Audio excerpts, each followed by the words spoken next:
بسم اللہ الرحمن الرحیم۔ احکام جہاد کے فہم کے لیے سورۃ التوبہ کی آیات کی اہمیت مسلم ہے۔ یہ بھی تسلیم شدہ ہے کہ ان آیات کی صحیح تعویل کے لیے اس مخصوص ماحول کو سمجھنا ضروری ہے جس میں ان کا نزول ہوا۔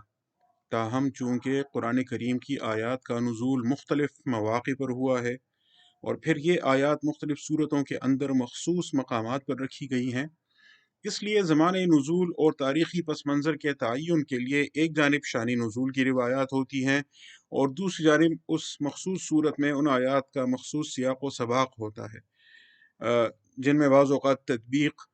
بہت مشکل ہو جاتی ہے۔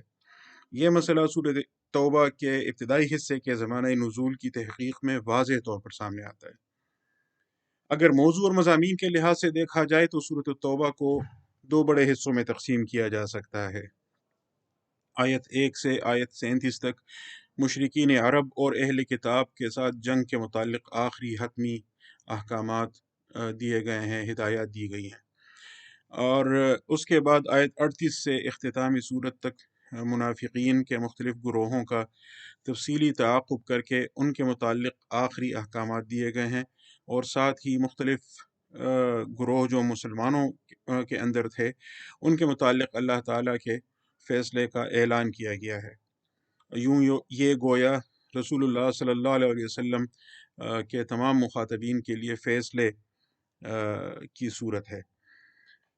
یہ تو موضوع کے لحاظ سے اس کے دو حصے ہو سکتے ہیں، لیکن اگر زمانے نزول کے اعتبار سے دیکھا جائے تو عام طور پر مفسرین نے اس صورت کو 3 حصوں میں تقسیم کیا ہے۔ آیت 1 سے 37 جس میں مشرکین اور اہل کتاب کے بارے میں احکام ہیں، ان کے متعلق عام رائے یہ ہے کہ ان کا نزول ایک ساتھ ہوا ہے سن 9 ہجری میں، جیسے مولانا مودودی نے کہا ہے کہ اس حصے کا زمانہ نزول ذوالقعدہ 9 ہجری کے لگ بھگ ہے۔ پھر آیت 38 سے آیت 72 تک مولانا مودودی فرماتے ہیں کہ یہ غزوہ تبوک کی تیاری جب ہو رہی تھی تو رجب 9 ہجری یا اس کے لگ بھگ ان آیات کا نزول ہوا، اور پھر آیت 73 سے اختتامی صورت تک غزوہ تبوک سے واپسی پر مختلف آیات کا نزول ہوا، اور مولانا مودودی کہتے ہیں وہ مختلف ٹکڑوں میں اس حصے کا نزول ہوا ہے۔ اس سے دو باتیں معلوم ہوتی ہیں۔ ایک تو یہ کہ جو تیسرا حصہ ہے اس کے متعلق تو مولانا مودودی کہتے ہیں کہ اس حصے میں آیات کا نزول مختلف ٹکڑوں میں ہوا ہے، لیکن پہلے 2 حصوں کے متعلق وہ یہ نہیں کہتے، اور ہماری آج کی بحث پہلے حصے کے متعلق ہے، آیت 1 سے 37 تک۔ اس پر ابھی میں مزید بھی وضاحت کروں گا انشاءاللہ۔ دوسری بات یہ معلوم ہوتی ہے کہ مولانا مودودی اور عام طور پر مفسرین نے جو رائے قائم کی ہے اس کی روح سے یہ جو پہلا حصہ ہے اس کا نزول بعد میں ہوا ہے، اور جو دوسرا حصہ اور پھر تیسرا حصہ ہے یہ پہلے ہوا ہے اس کا نزول۔ گویا آیت 38 سے اختتامی صورت تک یہ جو حصہ ہے یہ اس کا نزول پہلے ہوا ہے، اور جو صورت کا پہلا حصہ ہے اس کا نزول بعد میں ہوا ہے۔ یہ عام طور پر رائے قائم کی گئی ہے۔ اب پہلے حصے کی طرف آئیں تو اس میں اس کو آپ 3 ذیلی حصوں میں تقسیم کر سکتے ہیں۔ آیت 1 سے 28 تک مشرکین عرب کے متعلق، ان سے جنگ کے متعلق آخری احکامات ہیں۔ آیت 29 سے 35 تک اہل کتاب کے متعلق جنگ کے بارے میں آخری احکام ہیں، اور جو آخری 2 آیات ہیں 36 37 وہ بھی مشرکین عرب سے متعلق ہیں۔ ان کو آپ یوں کہیں کہ مشرکین عرب سے متعلق جو احکام ہیں ان کا ضمیمہ، یہ 2 آیتیں ان کے ضمیمے کی حیثیت رکھتی ہیں۔ آج ہم پہلا جو حصہ ہے آیت 1 سے 37 تک، اس کا جو پہلا حصہ ہے آیت 1 سے 28 تک، اس کے متعلق بات کریں گے۔ جیسے میں نے عرض کیا، عام طور پر مفسرین نے یہ رائے قائم کی ہے جس کا اظہار مولانا مودودی نے بھی کیا ہے کہ آیت 1 سے 28 تک یہ آیات اکٹھے نازل ہوئی ہیں سن 9 ہجری میں، جب ابو بکر رضی اللہ تعالیٰ عنہ کی قیادت میں، آپ کی امارت میں حج کے لیے مسلمان گئے، اور اس کے بعد ان آیات کا نزول ہوا، اور پھر اس موقع پر ان کا اعلان بھی حج کے موقع پر کیا گیا۔ حضرت علی رضی اللہ تعالیٰ عنہ ان آیات کے ساتھ وہاں گئے اور وہاں ان کا اعلان کیا۔ مولانا امین حسن اصلاحی صاحب نے ایک دلچسپ رائے قائم کی ہے۔ ان کا خیال یہ ہے کہ آیت 1 سے 12 ان آیات کا نزول معاہدہ حدیبیہ کے توڑے جانے سے اور فتح مکہ سے پہلے ہوا ہے۔ جب معاہدہ حدیبیہ شعبان 8 ہجری میں توڑا گیا اور اس کے بعد رمضان 8 ہجری میں مکہ فتح ہوا، تو مولانا اصلاحی کہتے ہیں کہ آیت 1 سے 12 کا نزول اس سے پہلے ہوا ہے، ابھی معاہدہ حدیبیہ قائم تھا۔ البتہ آیت 13 سے 28 کے بارے میں وہ کہتے ہیں کہ ان کا نزول فتح مکہ کے بعد ہوا ہے، اور وہ اس کے قائل ہیں کہ ان آیات کا نزول اگرچہ 9 ہجری سے پہلے ہوا ہے، لیکن ان کا جب اعلان کیا گیا حج کے موقع پر تو یہ عام لوگوں تک پہنچانے کے لیے کیا گیا، ورنہ نزول ان کا پہلے ہوا تھا۔ بالخصوص آیت 1 سے 12 تک کے بارے میں ان کی رائے بڑی دلچسپ ہے کہ ان کا نزول معاہدہ حدیبیہ کے توڑے جانے سے پہلے ہوا ہے۔ مولانا اشرف علی تھانوی صاحب کی رائے یہ ہے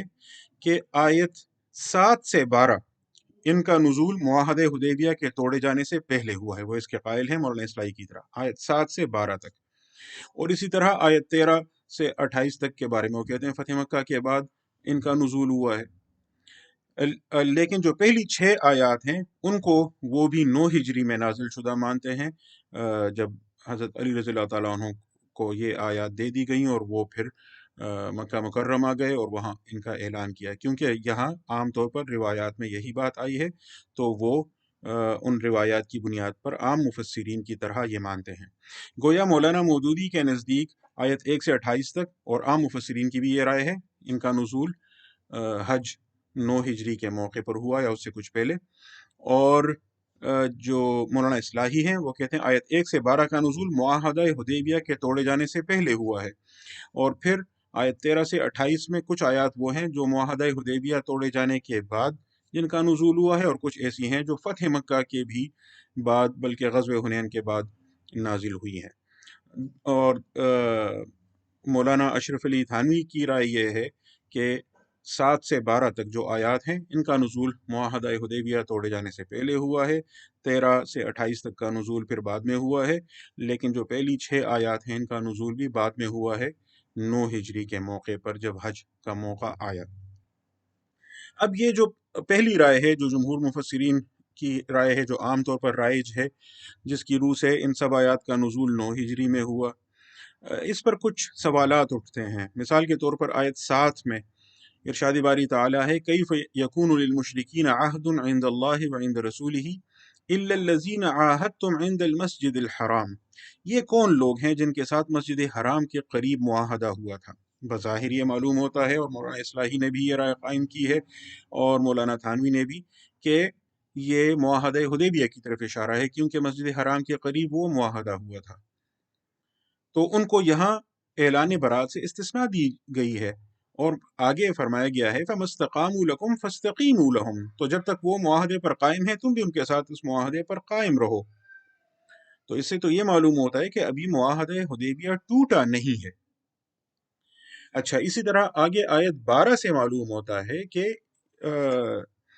ابھی معاہدہ حدیبیہ برقرار تھا، اگرچہ اس کے توڑے جانے کے امکانات پیدا ہو گئے تھے، کیونکہ وہاں فرمایا ہے وَإِن نَكَثُوا أَيْمَانَهُم مِّن بَعْدِ عَهْدِهِمْ، اگر یہ عہد کر چکنے کے بعد اپنی قسمیں توڑتے ہیں، تو ابھی گویا انہوں نے قسمیں توڑی نہیں ہیں، ابھی معاہدہ ٹوٹا نہیں ہے۔ اور اس آیت میں آگے جو جرائم ذکر کیے گئے ہیں، وَطَعَنُوا فِي دِينِكُمْ، دین میں اگر وہ آپ کے دین پر حملہ کریں، پھر آگے جو یہ ذکر کیا گیا ہے فَقَاتِلُوا أَئِمَّةَ الْكُفْرِ، تو ان کفر کے پیشواؤں سے لڑو، تو ائمۃ الکفر کا اطلاق بھی اس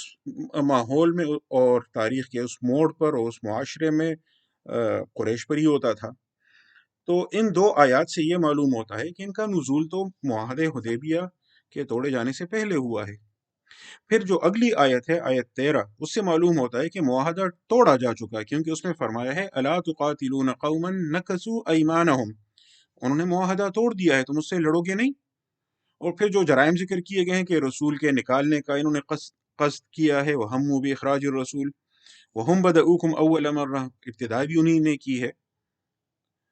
اور پھر یہ اتخشونہم، کیا تم ان سے ڈرتے ہو؟ تو اس ماحول میں بھی یہ بات قریش کے بارے میں ہی کہی جا سکتی تھی، کیونکہ جب ان آیات کا نزول ہو رہا تھا تو یہود کی طاقت تو ختم ہو چکی تھی، ان کی کمر توڑی جا چکی تھی غزوہ خیبر کے بعد، تو ان میں کوئی دمخم باقی ہی نہیں رہا تھا۔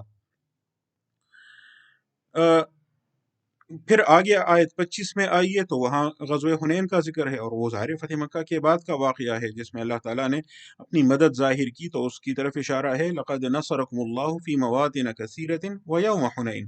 تو یہ آیت 25 کم از کم یہ تو غزوہ حنین کے بعد والی آیت ہے، اور اسی طرح آیت 28 میں ہے کہ مشرکین کو مسجد حرام میں نہ داخل ہونے دو اس سال کے بعد، بعد عامہم ھذا، اور یہ معلوم ہے تاریخی طور پر مسلم ہے کہ اس کا اعلان 9 ہجری میں ہوا ہے، تو بعد عامہم ھذا، ان کے اس سال کے بعد، تو اس سال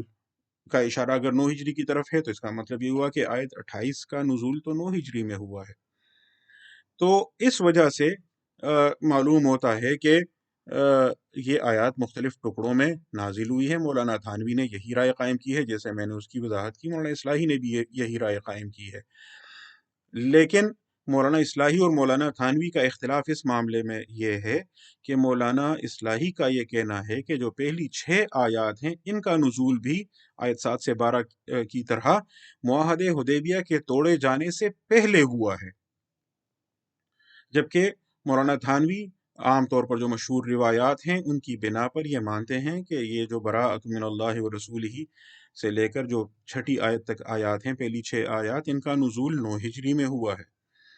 اب مولانا اصلاحی کی رائے کیوں قابل قبول نہیں ہو سکتی، اس میں کیا مسائل ہیں، پہلے میں وہ واضح کرتا ہوں، پھر مولانا تھانوی کی رائے پر بھی ایک سوال قائم کروں گا۔ مولانا اصلاحی کی رائے ایک تو اس وجہ سے نہیں مانی جا سکتی کہ اگر ابھی مکہ فتح بھی نہیں ہوا تھا اور ان آیات کا نزول ہوا، تو مشرکین سے اعلان برات کیسے کیا جا سکتا تھا، اور ان کے متعلق یہ احکام کیسے دیے جا سکتے تھے کہ حرمت کے مہینے گزر جائیں تو پھر ان کا گھیراؤ کرو، جہاں بھی ان کو پاؤ ان کو قتل کر دو۔ یہ بھی نہیں کہا جا سکتا کہ ان احکام کا نزول قریش کے علاوہ، ان احکام کا اطلاق قریش کے علاوہ دیگر مشرکین عرب پر ہوتا تھا، قریش کے سوا دیگر مشرکین عرب پر ہوتا تھا، کیونکہ اصل فریق کی حیثیت تو مشرکین میں بھی قریش کو حاصل تھی، اور ائمۃ الکفر بھی وہی تھے۔ تو اگر ابھی ان کے ساتھ معاہدہ برقرار ہے تو باقی تمام مشرکین کے خلاف اس حتمی اور آخری اعلان کی حکمت سمجھ میں نہیں آتی۔ اچھا، اس سے بھی زیادہ اہم قانونی سوال پیدا ہوتا ہے کہ اگر اس اعلان کا عملی نفاذ 9 ہجری کے حج کے بعد ہونا تھا، تو پھر 4 مہینوں کی مہلت کیسے دی گئی، جبکہ آپ کہتے ہیں معاہدہ حدیبیہ ابھی ٹوٹا نہیں ہے، اور یاد کیجئے معاہدہ حدیبیہ شعبان 8 ہجری میں توڑا گیا ہے۔ تو اگر شعبان 8 ہجری میں یا اس سے قبل یہ آیات نازل ہوئے، ان میں مشرکین کو 4 مہینوں کی مہلت دی گئی، تو وہ تو کب کی ختم ہو چکی، آپ اس کو 9 ہجری کے حج تک کیسے ایکسٹینڈ کر سکتے ہیں؟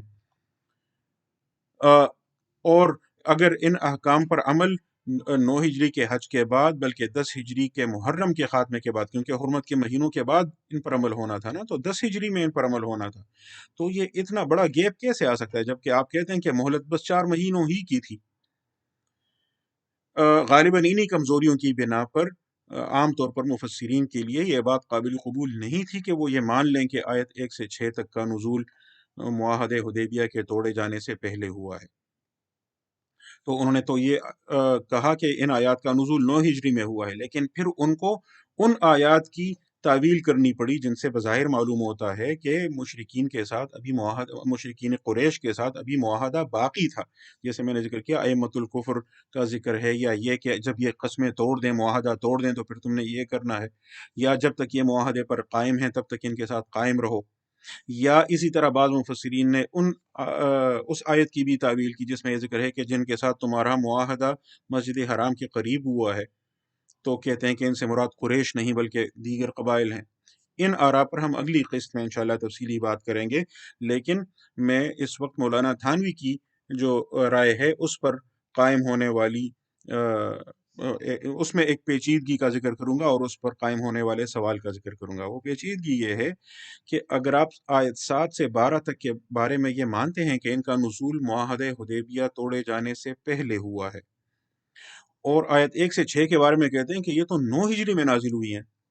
تو اب اگر آپ آیت 1 سے 12 تک کو پڑھیں تو آپ کو معلوم ہوگا کہ آیت 7 سے 12 تک اس میں تو اعلان برات کی وجوہات اور حکمتیں بیان کی گئی ہیں، کیوں اعلان برات کیا جا رہا ہے اس کی وضاحت ہو رہی ہے۔ کیف یکون للمشرکین عہد، ان مشرکین کے عہد کا کیا اعتبار، تو اس کی وضاحت کی جا رہی ہے کہ اگر یہ تم پر قابو پائیں گے تو یہ کچھ کریں گے، اس لیے ان کے ساتھ معاہدات ختم۔ لیکن جس حکم کی حکمت بیان کی جا رہی ہے وہ حکم ابھی دیا نہیں گیا، وہ ابھی 9 ہجری میں دیا جائے گا۔ تو یہ ایک اہم سوال پیدا ہوتا ہے اس رائے پر بھی جو مولانا تھانوی نے قائم کی ہے۔ اور جو دیگر مفسرین نے رائے قائم کی ہے اس پر بھی سوالات قائم ہوتے ہیں، وہ میں اگلی قسط میں انشاءاللہ واضح کروں گا۔ یہاں تک جو ہماری بحث ہوئی اس سے یہ معلوم ہوا کہ یہ جو آیت 1 سے 28 تک آیات کے نزول کے متعلق عام طور پر آراء قائم کی گئی ہیں، ان میں سے کسی رائے سے مسئلہ حل نہیں ہوتا، بلکہ بہت سارے سوالات غیر حل شدہ رہ جاتے ہیں۔ کیا ان سوالات کو کسی طرح حل کیا جا سکتا ہے؟ اس پر انشاءاللہ ہم اگلی قسط میں مزید گفتگو کریں گے۔ ھذا ما عندی والعلم عند اللہ۔